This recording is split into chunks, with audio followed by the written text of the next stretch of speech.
Welcome back, y'all. It's a Drunk Capitalist here again, and I just want to do a quick video about some new news, and it's a different angle this time on the PPP loan fraud information. So we have a government watchdog who has uncovered some unsettling things. Let's get right into it.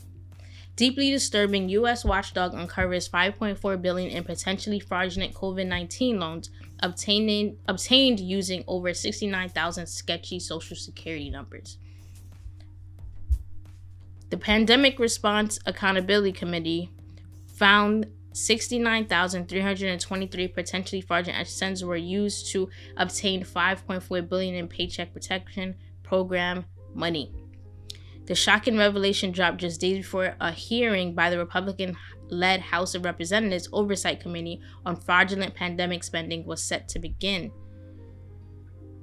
What he discovered was deeply disturbing. Suspicious SSNs fell through the cracks. So I guess one of the biggest problems that we saw was how easy it was to obtain a PPP loan.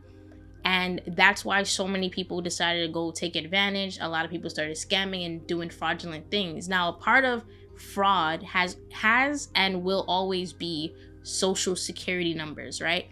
People try to steal identities, steal social security numbers, just to steal people's money or to create bank accounts in order to apply for illegal loans through banks and things like that. And that has happened outside of the, a C-19 situation and way before any PPP loan things were happening.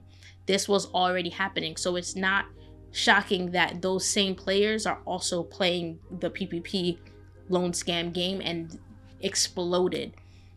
But I want to add that the government is also at fault for, having these SSNs slip through the cracks. Because we're talking about billions of taxpayer money, and we're seeing the effects of billions and billions of dollars being pumped into the economy right now with inflation. But with that much money being distributed in pandemic relief and so quickly, oversight was a must, and so the CARES Act created PRAC for just that purpose. In a review of more than 33 million PPP and EIDL applications, the committee uncovered 221,427 potentially invalid SSNs. Invalid means that either the SSN number is fake itself, or it's a real SSN but doesn't match the names on a real SSN. Like the names used in the application is not the same as the person's real SSN name and number. Of those, 69,323 sketchy SSNs made it through the system and were used in connection with 99,180 successful loan applications amounting to $5.4 billion. A further 768 of the red flag SSNs were used in loan applications that weren't paid out. The PRAC cautioned that these SSNs could be used in a future attempt. Now, they're not saying it here, but what you should uncover from those small details is that they're looking at loan applications that weren't even approved, right? They're even looking at people who applied that didn't get any money. Because at the end of the day, whether you got the money or not, if you filed a fraudulent report to the government, you still committed a crime. Right? So they created an entire committee around uncovering those who stole money. And that committee is literally doing that day in and day out, and they're able to find every piece of fraudulent situation, right? So when we're really talking about people thinking that they're gonna get away with everything, it's like they're not even letting you get away with not getting no money. Like, they're not letting you get away with anything right now. And I think you just really have to sit back and just watch how this all plays out with all the sketchy situations. And yes, some people may have thought they got away having a sketchy SSN, like, oh, well, I use this fake SSN, so it ain't gonna be linked back to me. And it's like, actually, you used a fake SSN, which is a crime. You filled out the paperwork, which is also a crime, but then you had the money sent to your bank account. Like, so you don't really have an out for that. And the lawyers, what is your lawyer gonna say?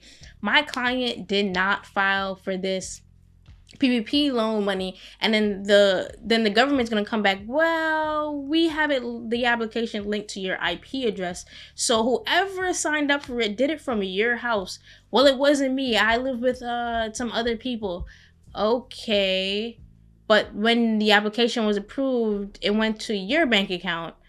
Yeah, I saw some money in there, but it wasn't me, I didn't put it there.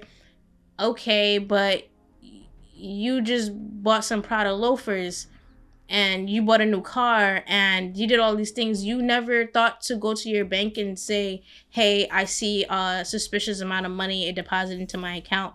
Where did this come from? Like, you really don't have a case here. Like, it's getting out of hand. Probing pandemic fraud. Yeah, and it says what made the two programs particularly vulnerable to fraud was the elevated urgency. So listen, we can talk till we're blue in the face about, oh, the government made it easy, they set people up, blah, blah, blah. No, you set yourself up. You didn't have to file this paperwork. You didn't have to do it. I understand that some people were in difficult times, difficult situation, and I do feel bad for those people who were in rough times and got cajoled into a situation that they didn't need to be in by fraudsters that were like recruiting people and trying to get more and more people so that they can skim off the top and get money. But at the end of the day, as adults, we have to all be responsible. We have to read, we have to research, we have to really vet the people we're around. We gotta understand that there is no free money out here. There ain't none. So I'll leave y'all with that, and I'll see you guys next time. Peace.